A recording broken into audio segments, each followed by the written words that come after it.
नमस्कार दोस्तों। मैं अमरनाथ ठाकुर, मैं अहमदाबाद गुजरात से प्रॉफिट फ्रॉम इट की ओर से आप सभी का हार्दिक स्वागत करता हूं। दोस्तों, आज का जो मेरा प्रेजेंटेशन है वो अल्ट्राटेक सीमेंट के ऊपर है। तो दोस्तों, हम जानेंगे कि अल्ट्राटेक सीमेंट कंपनी कैसी है, इंडस्ट्री कैसी है, ग्रोइंग है कि नहीं, इसके बारे में जानेंगे। दोस्तों, इससे पहले मैं बताना चाहूंगा आप लोगों को कि प्रॉफिट फ्रॉम इट के साथ जो मेरी जर्नी है उसको 1 साल होने आए हैं कंप्लीट होने को। लास्ट नवंबर बैच मैंने ज्वाइन किया था और सक्सेसफुली सारे प्रैक्टिस करने के बाद आज ये मेरा 36वां प्रेजेंटेशन है यूट्यूब के ऊपर, जो कि एक बेहतरीन मेरा जो पीयूष सर के गाइडेंस में जो स्किल डेवलप हुआ है प्रॉफिट फ्रॉम इट की ओर से, जो मेरा स्किल डेवलप हुआ है स्टॉक मार्केट के रिलेटेड, वो एक बहुत ही बड़ा अचीवमेंट है मेरी लाइफ के अंदर। कि ना ही मेरा अकाउंटिंग बैकग्राउंड था, ना ही कोई ऐसी स्टॉक मार्केट रिलेटेड मेरी कोई स्किल थी, तो भी मैं 1 साल के अंदर इतनी अच्छी तरह से प्रेजेंट कर पा रहा हूँ। वो है पीयूष सर की बदौलत ये पूरा अचीवमेंट है। तो पूरा श्रेय जो है वो पीयूष सर को जाता है कि जो सारे स्टूडेंट को एक अच्छी तरह से गाइडेंस देके कि मतलब जीरो से हीरो बना देते हैं। तो आइए दोस्तों, आज ये मेरा 36वां प्रेजेंटेशन हम देखेंगे अल्ट्राटेक सीमेंट के ऊपर। दोस्तों, अल्ट्राटेक सीमेंट इंडिया की सबसे बड़ी लार्जेस्ट सीमेंट कंपनी है और अगर ओवरऑल वर्ल्ड वाइड देखे तो वर्ल्ड की थर्ड लार्जेस्ट सीमेंट कंपनी है। तो दोस्तों, बहुत ही बड़ी कंपनी है, वो तो हमें पता चला। 9 मंथ का रिजल्ट आया है, रिजल्ट कैसा है, सेक्टर एनालिसिस करेंगे तो हमें आगे और भी पता चलेगा कि इसके अंदर जो अल्ट्राटेक सीमेंट है उसकी जर्नी कैसी रही। दोस्तों, अगर हम देखें तो टोटल बीएससी इंडिया का मार्केट कैप, टोटल 5000 कंपनी का मार्केट कैप करीबन 271 लाख करोड़ है, जिसमें से अगर हम अकेले सीमेंट इंडस्ट्री का मार्केट कैप देखें तो करीबन 8 लाख करोड़ का मार्केट कैप है। तो मार्केट कैप वाइज ये सीमेंट इंडस्ट्री एक बड़ी इंडस्ट्री लग रही है। अगर मैं देखूं कि अल्ट्राटेक सीमेंट का मार्केट शेयर इसमें से कितना है 8 लाख करोड़ में से, तो दोस्तों टोटल 43 लिस्टेड कंपनी है, जिसमें से 30% share out of 43 listed company सिर्फ अल्ट्राटेक सीमेंट के पास है। तो एक बड़ी कंपनी है। दोस्तों, डेटा एनालिसिस क्यों जरूरी है? मैंने यहां तो बता दिया कि बड़ी कंपनी है तो क्या हम स्टॉक ले लेंगे? नहीं दोस्तों। तो इसके लिए हमें क्या है कि प्रॉपर डेटा रिसर्च करना पड़ता है, डेटा को ध्यान से स्टडी करना पड़ता है। जब तक हम डेटा को ध्यान से स्टडी नहीं करेंगे तब तक हमें पता नहीं चलेगा कि कंपनी के अंदर क्या क्या प्रॉब्लम चल रहे हैं, कंपनी के अंदर डिमांड है कि नहीं, ग्रोथ है कि नहीं। तो ये सारी चीजें जानने के लिए हमें क्या है कि proper deep eagle eye view से डेटा एनालिसिस करना पड़ता है। दोस्तों, हम 4 पार्ट के अंदर अल्ट्राटेक सीमेंट को जानेंगे। सबसे पहले आएगा सेक्टर एनालिसिस, सेक्टर एनालिसिस के बाद क्वालिटी एनालिसिस, क्वालिटी एनालिसिस के बाद हम उसके बिहेवियर साइंस को जानेंगे कि पास्ट में कंपनी ने कैसा परफॉर्मेंस दिया है। उसके बाद हम करंट ट्रेंड और फ्यूचर में क्या एक्सेप्ट कर सकते हैं, तो इसके बारे में जानेंगे। तो आइए दोस्तों, सबसे पहले हम जानेंगे कि सेक्टर। तो दोस्तों, ये cement and cement product sector है। टोटल मार्केट कैप, सेल्स और प्रॉफिट, ये तीनों को अगर देखें, सबसे पहला स्टेप हमारा अगर हम जाने तो दोस्तों 8 लाख करोड़ का मार्केट कैप, उसमें से 30% शेयर सिर्फ अल्ट्राटेक सीमेंट के पास है। तो सबसे बड़ी कंपनी यहाँ पे हमें क्लियर दिख रही है कि अल्ट्राटेक सीमेंट है। दोस्तों, यहाँ पे मैंने एक हाईलाइट किया है ग्रेजिम। तो अल्ट्राटेक का एक पार्ट है ग्रेजिम, एक होल्डिंग कंपनी है, तो उसको हम अभी इसमें काउंट नहीं करेंगे। उसके बाद Shri cement, Ambuja cement, ACC, तो टोटल 43 कंपनी है। लेकिन जो टॉप 10 है उसको मैंने यहाँ पे रखा है चार्ट में, ताकि हम क्या है कि समझ सके कि लीडर कंपनी जो है वो कैसी है। टोटल सेल्स अगर हम देखें तो करीबन 2.25 लाख करोड़ का सेल्स सीमेंट इंडस्ट्री कर रही है, उसमें से अगर हम देखें तो अल्ट्राटेक सीमेंट जो है अकेले 45,000 करोड़ का सेल्स कर रही है। मतलब करीबन 27% का शेयर जो है सेल्स में भी अल्ट्राटेक सीमेंट का है। तो एक बड़ा योगदान हम कह सकते हैं कि अल्ट्राटेक सीमेंट का सीमेंट इंडस्ट्री के अंदर एक बड़ा योगदान है। दोस्तों दूसरे नंबर पे अगर हम देखें तो अंबुजा सीमेंट, एसीसी सीमेंट, लेकिन ये दोनों जो है वो मल्टीनेशनल कंपनी है। तो अभी हम जो बात कर रहे हैं वो इंडियन मल्टीनेशनल कंपनी की बात कर रहे हैं। तो अल्ट्राटेक सीमेंट और श्री सीमेंट दोनों का ही सेल्स अच्छा है। दोस्तों प्रॉफिट की जब बात आती है तो 2.25 लाख करोड़ के सेल्स के सामने 19,000 करोड़ का इंडस्ट्री का प्रॉफिट है। उसमें से हम देखें तो 30% जो प्रॉफिट है वो भी अल्ट्राटेक सीमेंट के पास है।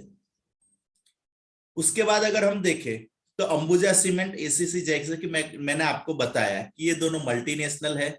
और इंडियन में देखें तो अल्ट्राटेक और श्री सीमेंट दोनों एक लीडरशिप पोजीशन पे प्रॉफिट भी कर रहे हैं। दोस्तों सेक्टर एनालिसिस के बाद अगर हम जाने कि कंपनी की क्वालिटी कैसी है तो क्वालिटी पैरामीटर को चेक करें तो यहां से हमारा क्या है कि रोड क्लियर हो जाएगा कि कौन सी कंपनी के अंदर हमें निवेश करना है। तो दोस्तों अगर हम क्वालिटी पैरामीटर में सबसे पहले देखें कि मार्जिन, कौन सी कंपनी के पास मार्जिन अच्छा है, कितना पैसा घर पे ले जाती है, तो अल्ट्राटेक सीमेंट और श्री सीमेंट ये दोनों ही जो है वो एक अच्छा मार्जिन अपने प्रॉफिट का घर पे ले जाते हैं। अंबुजा एसीसी मल्टीनेशनल है, उनका भी मार्जिन अच्छा है। अगर ओवरऑल अगर हम देखें दोस्तों तो इंडस्ट्री का मार्जिन 12% है। अल्ट्राटेक सीमेंट, श्री सीमेंट 16% और 12% मार्जिन रखते हैं। रिटर्न ऑन इक्विटी की बात जब आती है दोस्तों तो रिटर्न ऑन इक्विटी भी अगर हम इंडस्ट्री का देखें तो करीबन 12% का है। उसमें से अल्ट्राटेक 13% और श्री सीमेंट जो है वो करीबन 15% रिटर्न ऑन इक्विटी रखती है।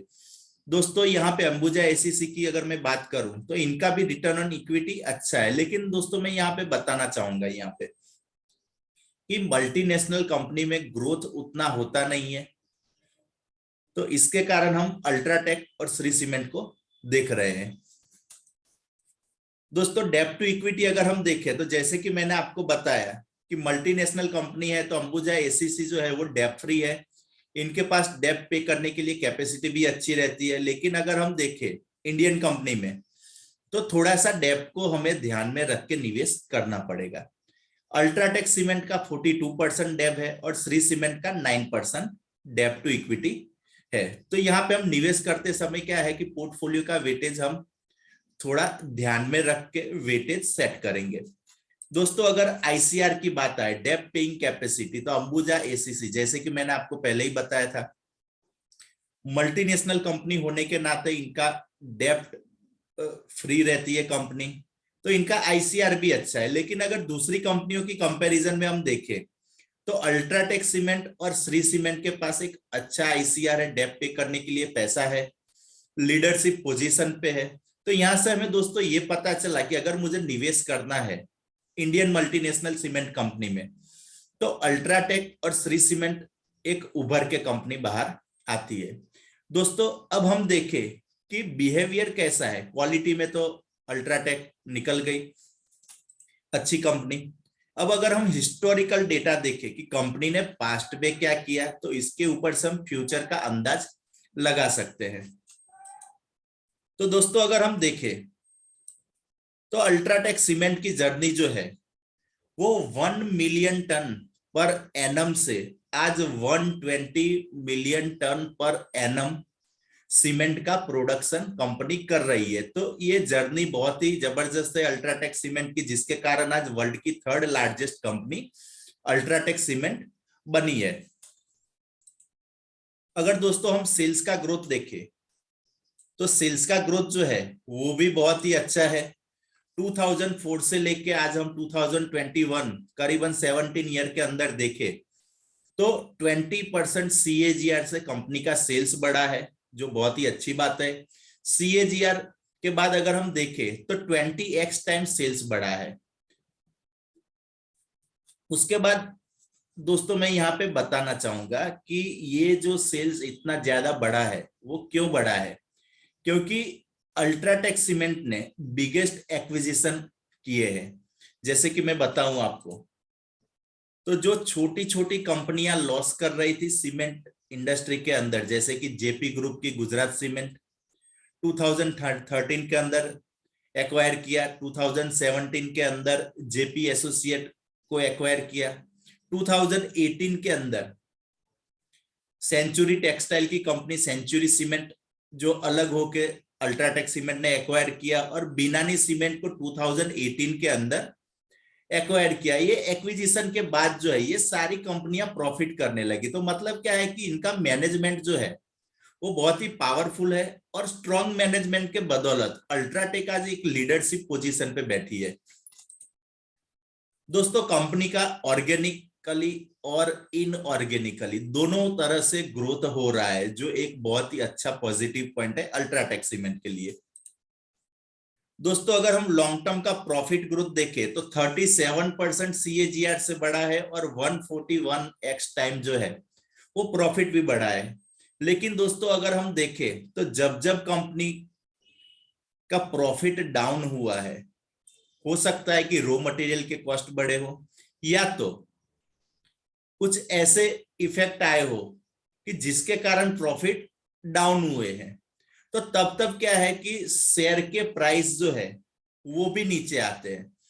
बहुत सारे लोगों को ऐसा लगता है कि स्टॉक के प्राइस जो है वो मैनिपुलेट होते रहते हैं, फ्लक्चुएट करने वाले बहुत सारे लोग होते रहते हैं। तो दोस्तों मैंने एक यहाँ पे प्रूफ के लिए रखा है कि देखिए दोस्तों, जब जब कंपनी ने यहाँ पे प्रॉफिट जो है वो नीचे आया, तब तब क्या हुआ है कि ये शेयर का प्राइस जो है वो डाउन हुआ है। तो इन्वेस्टर के लिए एक बहुत ही अच्छी अपॉर्चुनिटी रहती है कि ऐसे टाइम में क्या है कि SIP या लमसम इन्वेस्टमेंट यहाँ पे कर सकते हैं।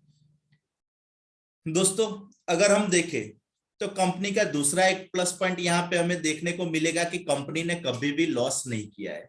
कंपनी ने कभी लॉस नहीं किया, और अच्छा CAGR से कंपनी का प्रॉफिट बढ़ा है। तो सेल्स भी बढ़ रहा है, प्रॉफिट भी बढ़ रहा है। दोस्तों अगर हम आगे देखें मार्जिन, तो अगर पहले 2 साल को हम निकाल दे, जब कंपनी बॉर्न हुई थी, स्टार्टिंग हुआ था, तो अगर वो 2 साल को निकाल दे तो कंपनी ने एक अच्छा मार्जिन जो है एवरेज 12 से 13% का मेंटेन किया है प्रॉफिट के लिए। तो एक अच्छा प्रॉफिट मार्जिन जो है लेके कंपनी घट जा रही है, तो ये भी एक अच्छी बात है। दोस्तों रिजर्व देखे तो एक स्ट्रॉन्ग रिजर्व कंपनी के पास है 950 करोड़ से। आज कंपनी के पास अगर हम देखें तो 43,000 करोड़ का कंपनी के पास रिजर्व है, तो ये भी एक बहुत ही अच्छी बात है। दोस्तों अगर हम मेजर कॉस्ट देखें तो कंपनी का सबसे ज्यादा सीमेंट इंडस्ट्री की कंपनियां जो होती है उनका सबसे ज्यादा खर्चा जो है वो पावर और फ्यूल और फ्रेट कॉस्ट होता है। अगर करंट में हम देखें कि जो Q3 के नतीजे आए तो उसमें कौन से कॉस्ट बढ़े हैं, तो हम देखें तो लॉजिस्टिक कॉस्ट 30% से बढ़ा है, एनर्जी कॉस्ट 32% से बढ़ा है, और रॉ मटेरियल का कॉस्ट जो है वो करीबन 13% से कंपनी का बढ़ा है। तो हो सकता है कि थोड़े समय के लिए प्राइस पे इफेक्ट आ सकती है। दोस्तों अब करंट ट्रेंड अगर हम देखें कि करंट में जो है रिजल्ट जो आया है 9 मंथ का वो कैसा रहा, तो दोस्तों एनुअल हम देखें 2021 तो 6% से कंपनी का सेल्स बढ़ा था। Q1 में लो बेस की वजह से 55% से बढ़ा, H1 में 32%, 9 मंथ में 21% से ग्रोथ बढ़ा है। हम एक्सेप्टेशन 2022 का जो है वो करीबन 17% से रखेंगे, और फ्यूचर जो है 2035 लॉन्ग टर्म का हम अंदाज रखेंगे कि कंपनी 13% से ग्रोथ करे। वैसे ही अगर दोस्तों हम प्रॉफिट में देखें तो एनुअल में -6% से ग्रोथ रहा था प्रॉफिट का, क्योंकि कोविड के टाइम में सब लॉकडाउन हो गया था। जैसे ही मार्केट ओपन हुआ Q1 में 114%, H1 के अंदर 43% से ग्रोथ रहा। 9 मंथ में जो अभी रिजल्ट आए हैं करंट, वो 28% से है। और एक्सेप्टेशन हम 17% का प्रॉफिट ग्रोथ का देखेंगे, और लॉन्ग टर्म का अगर देखें तो 13% से कंपनी प्रॉफिट भी मेंटेन करेगी। दोस्तों करंट ट्रेंड हमने देखा, अब फ्यूचर क्या? तो दोस्तों अगर हम लॉन्ग टर्म का फ्यूचर देखें तो अल्ट्राटेक सीमेंट के अंदर एक हमें ब्राइट फ्यूचर दिख रहा है। दोस्तों अगर मैं यहाँ पे बताना चाहूं तो 76% of the express way is made using UltraTech cement. जितने भी एक्सप्रेस वेज है, एक्सप्रेस वे, उसमें से 76% एक्सप्रेस वे में अल्ट्राटेक सीमेंट का यूज होता है। अगर हम फ्यूचर का ट्रेंड देखें दोस्तों, तो एक बहुत ही बड़ा लैंडमार्क होगा इस साल कि एक और कंपनी जो है वो करीबन 50,000 करोड़ के ऊपर अपना सेल्स करेगी। 2030 का अगर हम देखें तो करीबन 1.41 लाख करोड़ का सेल्स कंपनी करेगी। और अगर लॉन्ग टर्म का हम देखें 35 का, तो करीबन 2.60 लाख करोड़ का कंपनी सेल्स करेगी। दोस्तों अगर हम फ्यूचर का प्रॉफिट अगर देखें तो 2022 में करीबन 6,000 करोड़ का प्रॉफिट, 2030 में करीबन 16,000 करोड़ का प्रॉफिट कंपनी करेगी। और लॉन्ग टर्म में 35 का अगर देखें तो करीबन 31,000 करोड़ का कंपनी प्रॉफिट करेगी। ऐसा हम अनुमान लगा सकते हैं ग्रोथ के हिसाब से। दोस्तों फेयर वैल्यू, अगर मुझे अभी स्टॉक को बाय करना है तो कौन सी रेंज पे बाय करूं? तो फेयर वैल्यू जो बनता है 2022 का करीबन 6,000 रुपीज, 2030 का 16,000 रुपीज। लेकिन जरूरी नहीं है दोस्तों कि वो प्राइस पे आ ही जाए। 35 का हम 29,000 रुपीज फेयर वैल्यू रख रहे हैं। तो दोस्तों क्या मुझे अभी ये स्टॉक सही समय पे बाय करना चाहिए, और क्या ये अभी राइट टाइम है? तो आइए दोस्तों हम जाने कि अगर इसको मुझे बाय करना है तो कौन सी मैं बाइंग रेंज रखूं और कौन सी रेंज में मैं बाय करूं।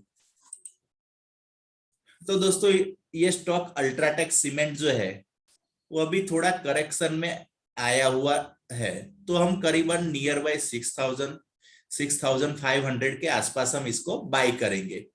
और नियर टर्म टारगेट जो है वो हमारा 11,000 का है। तो 11,000 एक नियर टर्म टारगेट है, और लॉन्ग टर्म के लिए तो ये वेल्थ क्रिएटर स्टॉक है।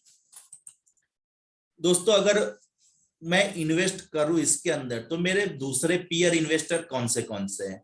तो यहाँ पे अच्छी बात अगर देखें तो प्रमोटर के पास 60% का स्टेक है, FII 16%, म्यूचुअल फंड के पास 10%, और इंश्योरेंस कंपनी के पास 5%। 5% में से दोस्तों मैं बताना चाहूंगा आपको कि 4.50% स्टेक सिर्फ LIC के पास है। अदर रिटेल इन्वेस्टर और अदर इन्वेस्टर के पास 9% स्टेक है। तो यहाँ पे अगर मैं पीयर इन्वेस्टर को देखूं तो थोड़ा भरोसा बैठता है कि नहीं ये कंपनी के अंदर इन्वेस्ट कर सकते हैं। प्लेज शेयर 0% है।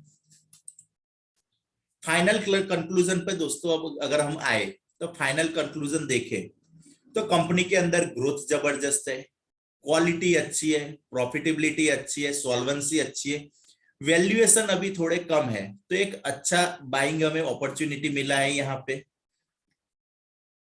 तो पोर्टफोलियो का हम 2% वेटेज यहाँ पे दे सकते हैं। दोस्तों अगर मुझे निवेश करना है तो श्री सीमेंट एक रीजनल प्लेयर है और अल्ट्राटेक सीमेंट एक नेशनल प्लेयर है। अगर दोनों ही कंपनी अगर मैं देखूं तो दोनों ही अच्छी कंपनी है। 2% के वेटेज के साथ आप कोई भी एक कंपनी के अंदर निवेश कर सकते हैं। जैसे कि मैंने आपको बताया कि अल्ट्राटेक सीमेंट नेशनल प्लेयर है और श्री सीमेंट जो है वो रीजनल प्लेयर है। तो उसको ध्यान में रख के हम यहाँ पे निवेश करेंगे।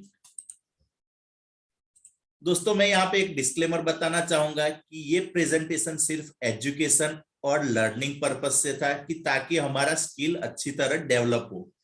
बाइंग और सेलिंग आप अपने एडवाइजर से पूछ के कर सकते हैं। थैंक यू दोस्तों, जय हिंद।